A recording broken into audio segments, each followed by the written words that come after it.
Всем привет, это вторая часть. Ну вот, на обзоре вентилятор. У меня опять все выключилось. Тёма. Я его так назову. Пока что уложим Уль. Сегодня со мной спала Уль. Значит, сегодня Уля будет спать тут. Расстилаем ей кроватку, ложим ее и накрываем ее, чтобы приснились сладкие сны. Так, все, спи, Уля, никого не будет. Сладких снов, хорошо? Хорошо. Так, все, я закрою тебя, ладно? Ладно.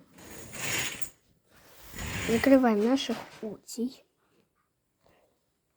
Ой, уч, точнее. Вот как у нее тут уютненько. Она ночью бывает просыпается от красоты и смотрит в окошко.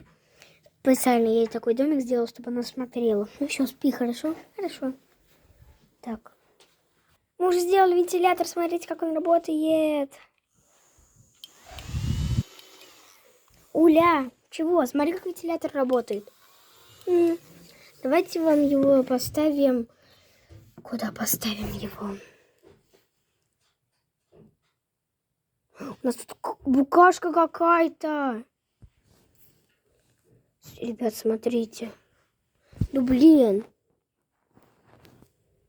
У нас тут букашка какая-то. Кто в наш дом пробрал?